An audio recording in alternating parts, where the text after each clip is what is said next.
This video is intended to explain about the term angle of attack, or in Swedish, anfallsvinkel.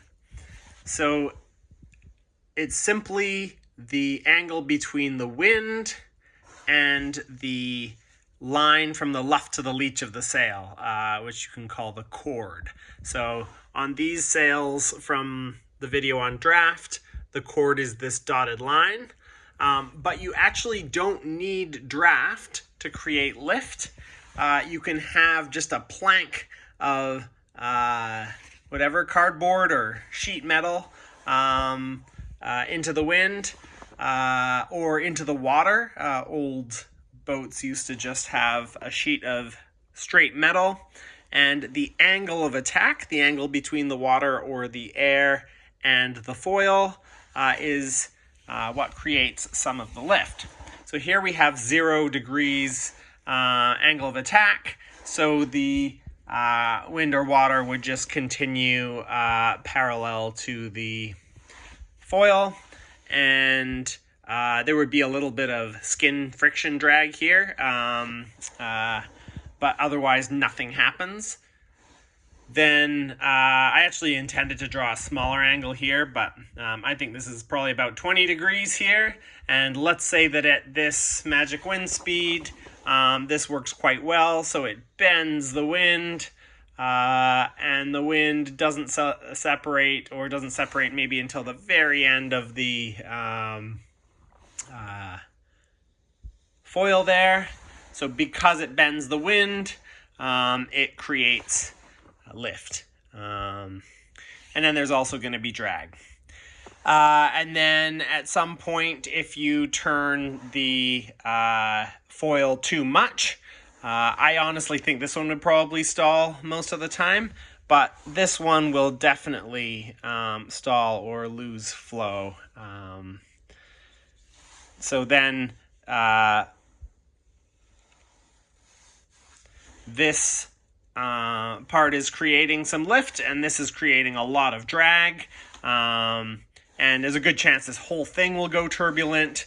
Draft helps reduce how readily the flow detaches, how easily the flow goes turbulent. So 0 angle of attack, more angle of attack creates lift, too much angle of attack just mostly creates drag. So what does that look like on a boat? We have fairly flat sails here, so this boat has a sharper angle of attack, a bigger angle of attack between their sail and the wind than this one does. So you can see with the main sheet a little bit looser, the sail is a little bit more parallel to the wind direction, and here with the sail a little bit tighter, the wind is at a sharper angle to the overall, or the chord of the sail. So this boat will create more lift. This boat will go faster with its sail pulled in, unless it stalls. Then another thing, I'm not going to explain how apparent wind works in this video, but we can just say that let's imagine this boat is actually on a reach now. Maybe let's use the one with the sail a little bit looser. So the wind's coming from this angle, or maybe a little bit forward. So if this boat is going very fast, the angle of attack will be further forward. Maybe it would even luff. Maybe this boat's surfing down a wave or something. And if this boat stops, then you will have a much harsher angle of attack, much sharper angle of attack, bigger angle of attack as the boat stops. So when the boat speed is higher, the angle of attack is smaller. And when the boat slows down in this situation, the angle of attack comes back, and it's normally somewhere here. The last thing I want to talk about is twist. So the angle of attack is not the same all the way up the sail. So this can be a little bit fun. We're going to look at this Lego Christmas present. And at the bottom here, you could say the angle of attack is coming at that angle.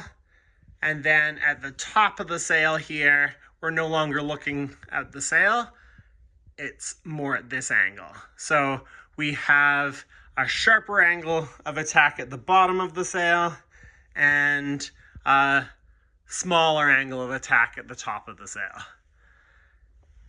That's assuming that the wind is the same all the way up, which isn't a good assumption, but just to think that the angle of attack isn't the same all the way up the sail.